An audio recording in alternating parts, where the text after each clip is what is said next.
So yeah, this is the beat, basically.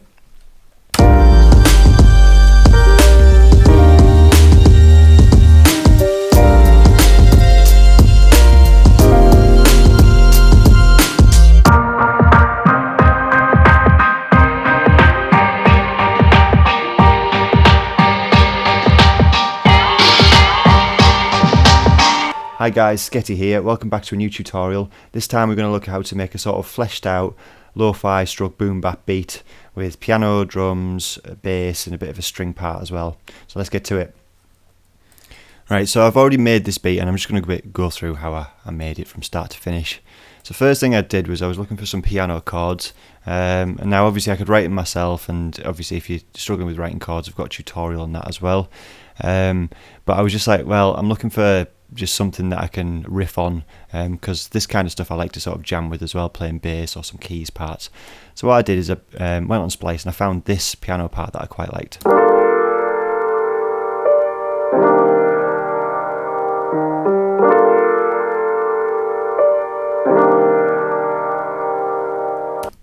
So what I did after I found it and stick it in this project is I right clicked on it and put convert harmony to new MIDI track. And what that did was ended up creating something like this. Now it did have a lot more notes in it because, well, you can see on the end, this is what it sort of originally looked like with all of these extra notes. But I didn't want all of that top end stuff in, and I thought, well, practically if a piano player's playing it, they don't really have that many fingers, because like at one point there's 1, 2, 3, 4, 5, 6, 7, 8, 9, 10, 11, 12, 13, 14 notes playing at once. And the thing I found with the sort of extracting audio to MIDI harmony, what is it called? Convert harmony to new MIDI track, is any sort of frequency it thinks is a frequency, it will convert into a MIDI note. So obviously if you do like full tracks, it'll convert the drum beats into MIDI notes, the bass line, any sort of effects, anything like that will convert into MIDI. So what I did is I just went through and isolated the notes that I wanted and deleted all of the rest. And this was in F minor, but I wanted it to be in G minor because I realised as I was playing a bass part along to it, it went too low down to the C sharp. So yeah, we've got a G minor chord here. If I actually, yeah, unsolo that one. Yeah, so G minor 7 I think it is, yeah, with a 9th in there as well. I'm not sure if you can hear the drilling sound. There's work people outside doing building a wall, I think. And underneath this it goes down to E flat major 7.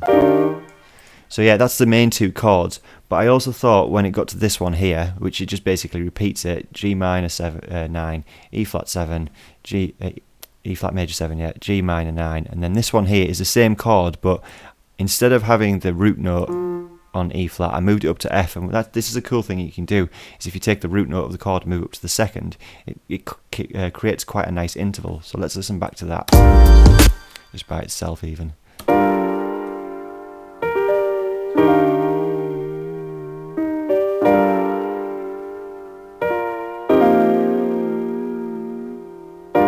Just adds a little bit of a richer texture on the end. So then for that piano, what I did was I went through, and if you've seen my lo-fi piano tutorial, basically frequency shifter with the lo-fi, the LFO, and also with the fine tune there. So it's controlling the fine tune on the frequency shifter and on the piano itself. So it gets that sort of like wobbling old vinyl effect. Let's play that back again. You can hear it pitching backwards and forwards and up and down. I also thought I'd add a bit of redo, a bit of downsample, so it takes obviously the resolution away, or not resolution away, but lowers the resolution, set to the soft mode, and 2.96. I just want a little bit of grit on top end, nothing much. After that, a saturator, analog clip, dry weight of 14.3%, and 7.3 decibels of drive with the soft clip turned on. And then some EQing, taking out the bottom end and the top end, and then just accentuating the low mids and the upper mids. And then a glue compressor with just obviously the soft clip on, just if it clipped at any point, just to stop it from doing that, and 2.38 decibels of makeup gain, just to drive it a little bit more. So yeah, this is what that piano sounds like all together.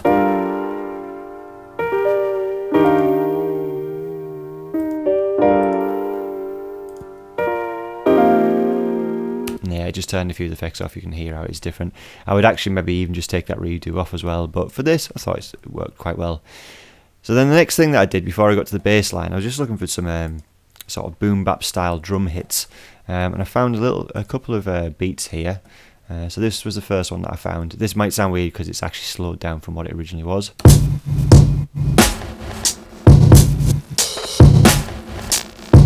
And what I found is I liked this second kick here, and I also liked this snare drum and that open hat as well.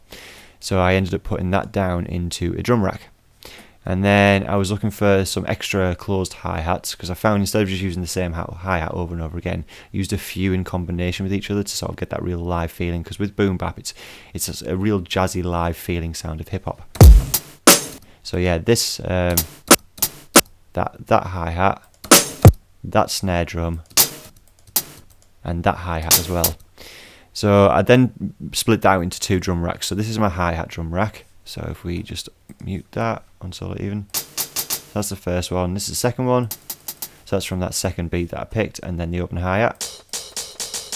And then that's just got glue compressor in it. I actually haven't touched the EQ on this at all. I just threw the notes, threw the hits in, and then created a pattern out of it, which is this. Again, if you've looked at my drum grooves tutorial, how to make your grooves more realistic. So the loud hits are on the downbeat, and the quieter hits are on the offbeat.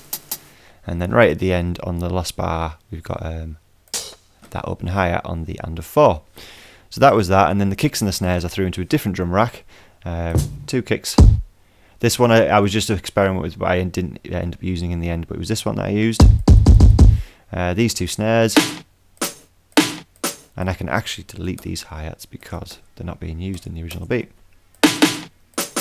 So this is the kicks and the snares by themselves. Oh, one thing that I did do with the kicks and the snares is it's pretty much straight the beat, except for if you look at where it's on the 1E and A of the first beat. I've swung the 16th notes, so it's got that sort of lazy feel to it. So we'll listen to the kicks and snares by themselves.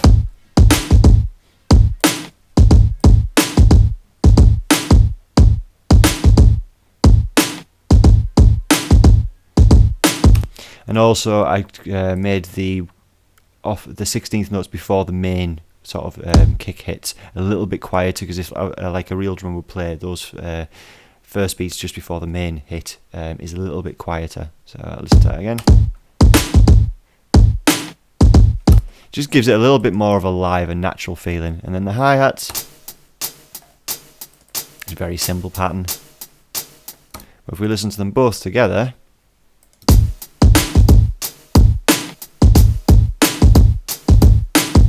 cool. So what I did to the actual kicks and the snares, so the main kick, a frequency shifter because it was a little bit too high in pitch if we just listen to it by itself. Yeah, if we just saw this kick,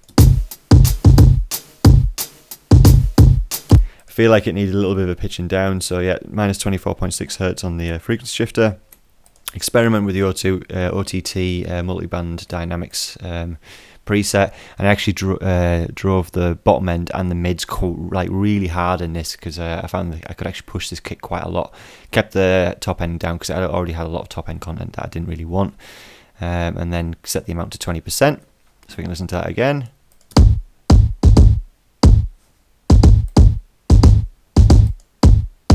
And that's the difference between it and with it out.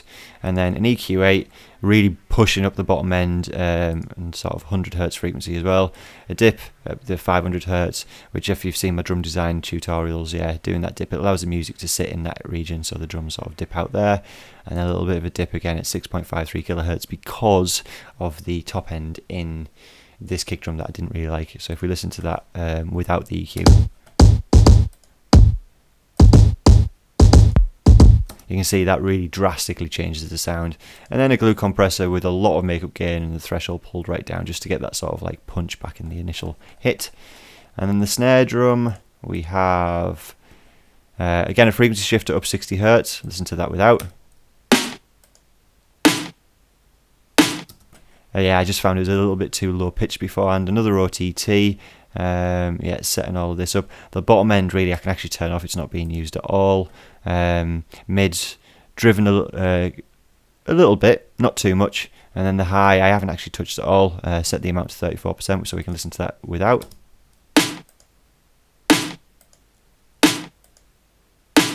Yeah, it just brings up the mid harmonics a little bit more, accentuates them. The EQ8 high pass filter at 135 Hz with the ×4 polarity, really pushing the fundamental at 290 Hz.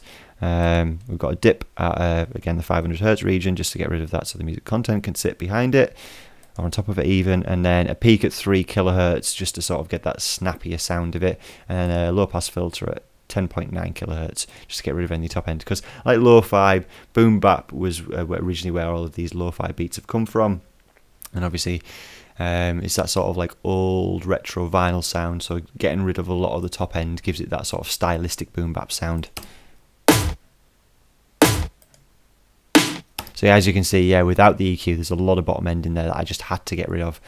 And then a glue compressor, like the thresholds push like a lot down to -25.8 decibels, and then a huge amount of makeup gain, so we can listen to that without. Yes, this really brings the snap back in. And then this glue compressor is just to sort of wrap everything together, because obviously that's going down to one channel. Cool, so that was the drums. The next thing that I added was a bass, and this bass was actually quite easy to make. So it's a standard sine wave and operator, set to mono, pitch envelope with 30 milliseconds of decay from 12 semitones above the fundamental. Set a soft clip up with 6 decibels of drive, but then I've set the oscillators in series, so they're going into each other.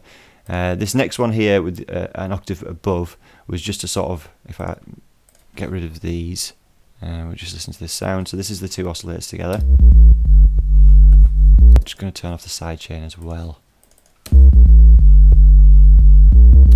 So obviously a sine wave by itself, if I just turn all of these effects off as well, just so we can hear it by itself. Turn the glue compressor off as well. Yeah, so standard sine wave. This extra sine wave an octave above just adds in that little bit of extra harmonic. This next one, again, another sine wave that's so that's 1, 2, 3 octaves above, because it acts as a ratio.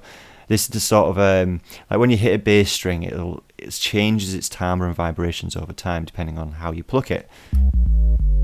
So that's what that's there for, just to add in a little bit of extra characteristic to the sound. And then this last one here, with the core set to 12, is the envelopes decaying very quickly, is just to add in sort of a little bit of a snap at the beginning, like a metallic string pluck, as you can imagine. And then yeah, I think that's pretty much it for the main operator. And then I added an erosion on it just to bring in some top end, because what I wanted to do is add a bit of reverb, but not reverb the bottom end, but the top end. So that's what that's there for. And then the reverb, as you can see, all of the low ends taken out below 479 Hz. 1.2 seconds of decay time, and set the dry wet to 40%. So this is what that sounds like now. Not massively noticeable, but it's there, especially when the glue compressor gets put in. High pass filter at 30 Hz on the EQ, just to get rid of any bottom end that I didn't need at all. A little boost for 58.7 Hz, just to bring up more of that bottom end. A boost at 400 Hz, just because there were some harmonics that I really like the sound of. A boost at 3.91 kHz, just to bring in some of that top end again, and then a low pass filter just at the normal, instead of the ×4 polarity one, at 8.08 kHz. So this is what it sounds like now. I'll just add the glue compressor, because this is just there to drive it with the makeup gain, 6.19 decibels worth of it. Cool. Now, how I picked the notes for this, it really matches the kick drum pattern, but also I've just basically chosen the root notes, so G and then E flat. Instead of going the octave below, I've gone up instead, and then on the second time around G and then F, because obviously that chord has the F in the root note. And then just to spice it up a little bit, I've just sort of played around with notes. Instead of it starting on the G, it goes C, B flat, A, and then G. So if we listen to that by itself. So yeah, instead of just playing the root note all the time, you can, like, if you imagine a bass player riffing on, like a proper musician riffing around on their instrument. Cool, I'm just going to bring back, yeah, everything's on soloed now. The last thing that I added was a string pattern. And actually, I'm just going to turn the sidechain compressor back on that bass. So yeah, the strings here, again, I went on to Splice. I'm actually just going to play this string pattern by itself, because this is what it originally was like. 0 semitones, and then extend it out. So this was the original string pattern.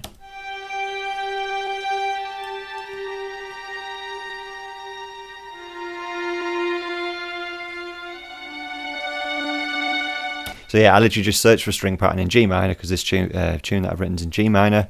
But the last one is playing a chord that's not actually in G minor, it's playing an F sharp. So I thought, oh, what am I going to do here? Because even when I tried to turn it down to the F, it was playing an F sharp minor, which in the key of G minor, the F chord is major, F, A, C. So what I did is I took the first chord here, stretched it to the end and brought it down 2 semitones. So it's basically the same G, but down 2 semitones. And then I pitched the whole thing up 12 semitones. So if we listen to this by itself.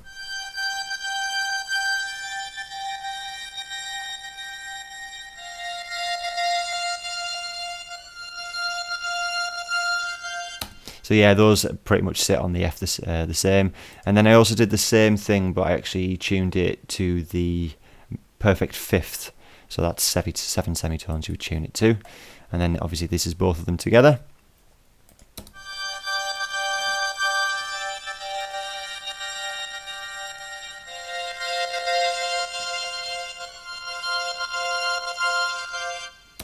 And I haven't actually applied any EQ, even though there's EQ on both of them. I haven't actually done anything. It was just to see what the frequencies are like. And then this, I've added a saturator just to drive it a little bit. Compressor, the sidechain compressor, which is the same on the bass. And then a glue compressor just to finish it off. Because I wanted this to sort of like cut out every time the kick's hitting. As you can hear, it's happening when it's playing along. So that's the entire bit. And then just for taste, I added a little bit of the usual obligatory rainforest sound and vinyl sound as well.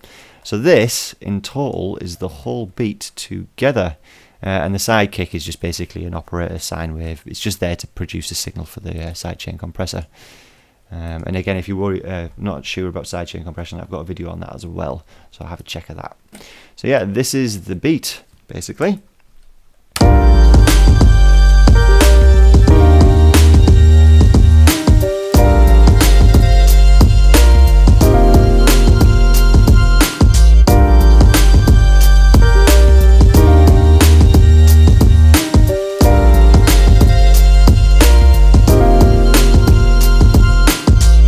So yeah, there you have it, a little bit of a melancholy lo-fi boom bap style beat, sort of like chill, sad kind of beat there.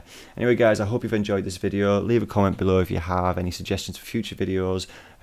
Drop a like, share it, subscribe, hit the notification bell so you see my videos more in future as well. Actually, just before I do go, I now have a Discord server, so it's just a place for people to come and chat about music and just general stuff really. And I'm also jumping on Twitch now as well with some live streams. Those links are in the description for this video, so yeah, check that out. Anyway, I'll see you next time guys, bye.